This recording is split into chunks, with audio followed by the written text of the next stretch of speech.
If you ever met someone who was kind, consistent, emotionally available, and actually treated you well, but somehow you just didn't feel the same intensity. Maybe there were no mixed signals, no dramatic highs and lows, no waiting for them to text back, no constantly wondering where you stand with them. And instead of feeling relieved, you felt bored. You might have thought, why doesn't this feel exciting? Why or where are the butterflies? Why don't I feel obsessed with this person?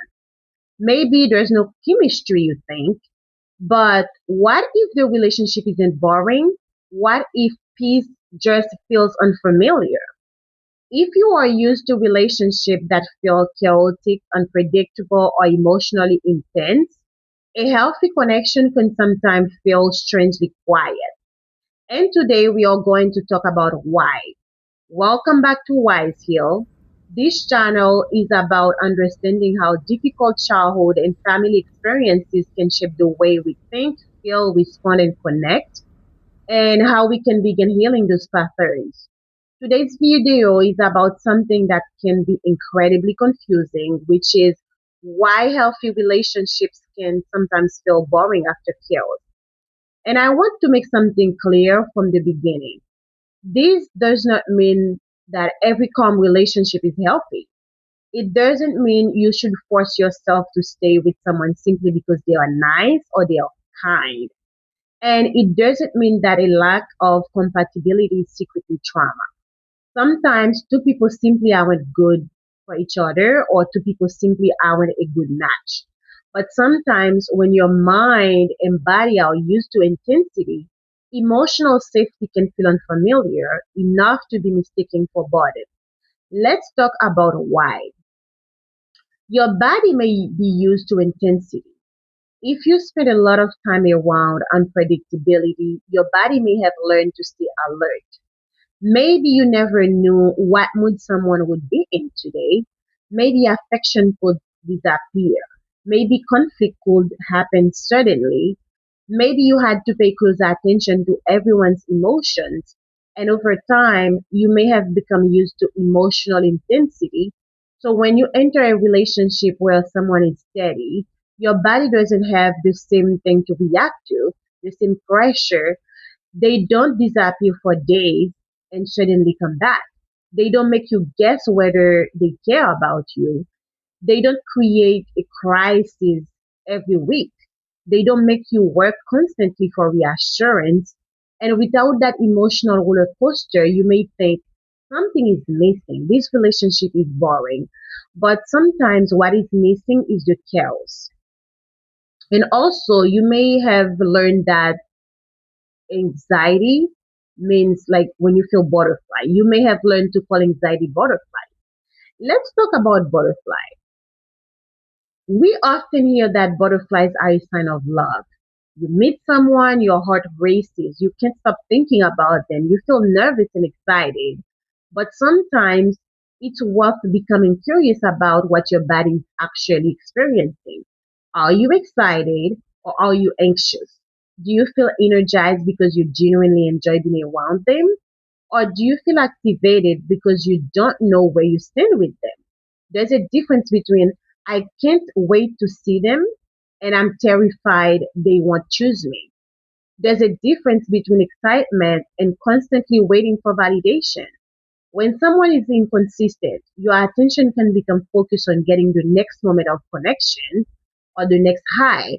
And when they finally give you affection, the relief can feel incredibly powerful. That cycle can feel intense, but intensity isn't always intimacy, and anxiety isn't always chemistry. Also, peace can feel empty when you are used to surviving. Imagine living in a noisy room your entire life, or imagine living in a noisy environment, in a noisy house your entire life. Then suddenly, everything becomes quiet. At first, the silence might feel uncomfortable. You might even wonder, why is it so quiet? That's what emotional peace can feel like for some people. When you are used to solving problems, monitoring moods, fixing relationships, overthinking messages, or preparing for the next conflict, you may not know what to do when everything is okay. Your mind may actually go searching for problems. You might start questioning the relationship, looking for flaws, wondering if you are missing something, creating distance, or thinking this can't possibly last. You start questioning the authenticity of the relationship, not necessarily because anything is wrong, but because calm is unfamiliar. You may also miss the relief, not the chaos. This is an important one. Sometimes we think we miss an unhealthy relationship, but what we actually miss is the relief that came after the uncertainty. Think about it. They pull away, you become anxious. You wonder what's happening. And then suddenly they come back. They call, they apologize, they give you attention, and your whole body feels relief. That's how you get a deeper connection with them. But that is not love. That is a toxic relationship. And that relief can feel also powerful. It can feel like love. But sometimes you are not addicted to the person. You are attached to the cycle of uncertainty, anxiety, hope, relief. And when you enter a consistent relationship that don't bring you that type of, emotional roller coaster, you don't experience those extreme shifts, you don't have the crash. So you don't experience the dramatic relief afterward. At first, that can feel less exciting, but a relationship doesn't need to hurt before it feels good. In an unhealthy relationship, you may spend a lot of energy trying to be enough. Healthy love doesn't require you to constantly prove yourself. And you try to say the right thing just to convince this person you are the right partner for them. You look the right way. You're working over time to please this person, and it shouldn't be like that. You also respond at the right time. You never ask for too much, never become too emotional, you never upset them. You may feel like love is something you have to constantly earn. So when someone simply cares about you without making you perform for it, you may not know how to receive it. You may even distrust. You might wonder, why are they being so nice? You think they are fake. And also you ask yourself, what's the catch? You're waiting for something wrong to happen. They don't you tell yourself they don't really know me yet. But healthy connection allows room for you to be human. You can make mistakes with them. You can have needs. You can say no. You can also disagree when you are in a healthy relationship or when you are with a healthy partner. And the relationship doesn't automatically become a threat when you express, your emotion. That may not feel dramatic to you, but it can be deeply healing. Now, I want to add an important reminder. A healthy relationship is not a perfect relationship. Healthy people still have disagreements. They still get frustrated. They still make mistakes. You can still experience sadness, disappointment, or conflict because they are human. The difference isn't that nothing ever goes wrong in the relationship with a healthy partner. The difference is what happens when something goes wrong. Can you communicate with them? Can you repair? Can you express your true feelings without fear? Can you disagree without one person threatening to leave? Can both people take responsibility? Can your boundary be respected? That's a more useful way to evaluate a relationship than simply asking, do I feel intense chemistry? Just ask yourself, can I feel safe being myself here?